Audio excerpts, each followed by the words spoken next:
अस्सलाम वालेकुम ग्रेड 4 मैं आपकी उर्दू की ऑनलाइन टीचर हूँ। तो स्टूडेंट्स, आज का हमारा जो टॉपिक है वो एक नज़्म है जो कि है साबुन की टिकिया। तो आप अपनी किताब का पेज नंबर 27 खोलें। तो इस पेज के ऊपर आपका टॉपिक जो नज़्म है वो है साबुन की टिकिया। ये बड़ी इंटरेस्टिंग नज़्म है, तो हम पहले इसकी पढ़ाई करते हैं, फिर देखेंगे कि इसके अंदर जो अल्फाज मायने हैं वो क्या हैं। मैं आपको साथ साथ बताऊंगी। तो सबसे पहले देखें, साबुन की टिकिया नन्ही सी बिटिया। मतलब जो शायर है हसन आबदी, वो जो साबुन की टिकिया है उसको नन्ही सी बिटिया कह के मुखातिब करता है। पानी में छप छप करती है गप गप। मतलब साबुन जब पानी में गिर जाता है तो वो छप छप, मतलब उस तरह के वो आवाज़ निकालती है, फिर करती है गप गप। पानी बहाए छींटे उड़ाए, लो झाग निकला। मुन्नू को देखो वो भाग निकला। जब मुंह धुलाए साबुन लगाए, मुन्नू अकेला सबको नचाए। लातें चलाए धम धम धमाधम, आंसू बहाए छम छम छमाछम।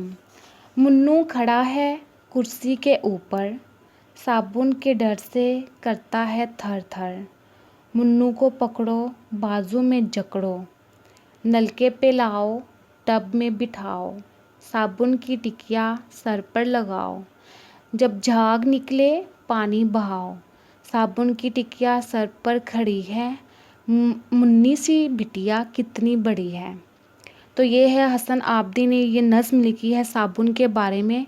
और इसके अंदर दो किरदार हैं, एक है साबुन की टिकिया जिसको वह नन्ही सी बिटिया कह के मुखातिब करता है, और एक है मुन्नू, एक बच्चा है जो कि डरता है साबुन से नहाने के लिए। तो उसके अंदर क्या होता है कि साबुन जो एक नन्ही सी बिटिया है वो पानी में छप छप करती है, फिर जब हम साबुन को हाथों पे लगाते हैं उसकी झाग बन जाती है।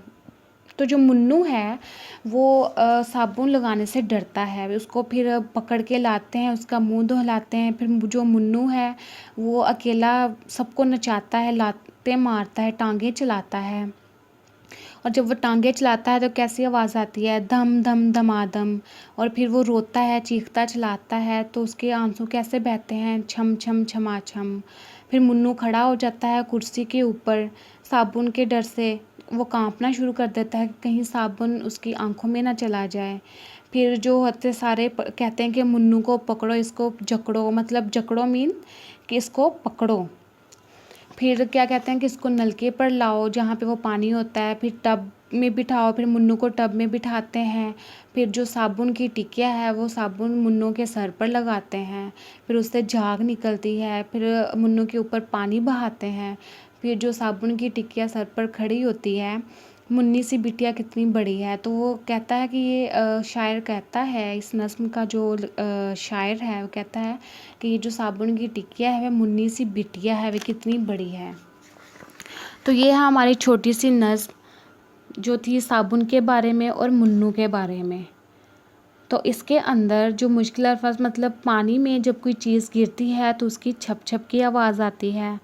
तो इसमें शायर कहता है कि जो साबुन है वो पानी के साथ बातें भी करती है और उसकी बातें को ये गपशप लगाती है इस तरह। फिर वो जब पानी में बहती है तो वो छींटे भी उड़ाती है, और जब उसको मला जाता है हाथों के साथ तो उसकी झाग भी बनती है। और जो मुन्नू होता है वो साबुन को देख के भाग जाता है। अक्सर बच्चे साबुन ही लगवाना चाहते जब नहाने लगते हैं, क्योंकि उनको डर लगता है कि साबुन कहीं उनकी आंखों में ना चला जाए या उनके मुंह में ना चला जाए, इस तरह वो डरते हैं। इस तरह जो मुन्नू है वो भी बहुत ज़्यादा हरकत करता है कि उसको साबुन ना लगाना पड़े। वो कभी टांगे चलाता है, कभी आंसू बहाता है, कभी वो कुर्सी के ऊपर चढ़ जाता है। तो साबुन के डर से वो कभी कांपता है। लेकिन सब क्या करते हैं कि मुन्नू को पकड़ कर लाते हैं, उसको बाजुओं में ज़ोर से पकड़ते हैं, फिर उसको नलके के ऊपर बिठाते हैं। फिर उसको एक टब पानी का भरा होता है उसके अंदर बिठाते हैं।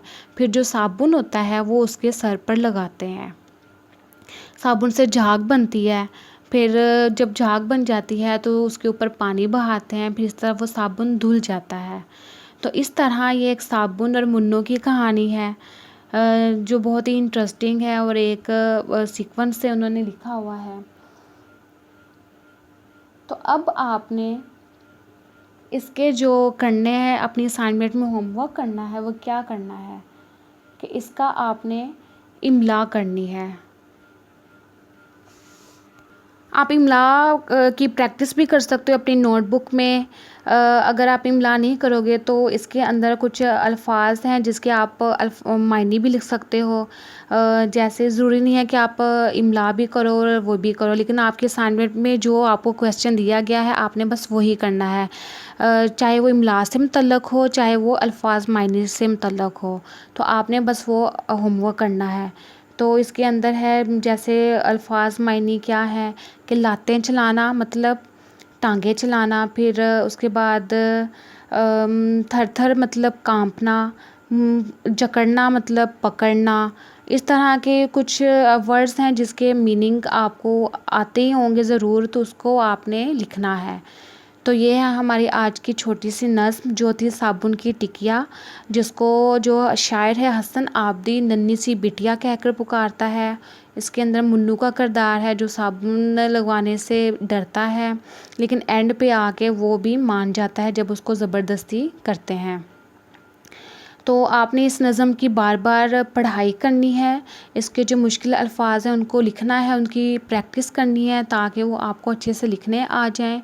اور آپ نے اس کی جو مشکل الفاظ ہیں وہ بھی یاد کرنے ہیں، زبانی یاد کرنے ہیں اور زبانی ہی آپ نے اس کو یاد کر کر لکھنا ہے.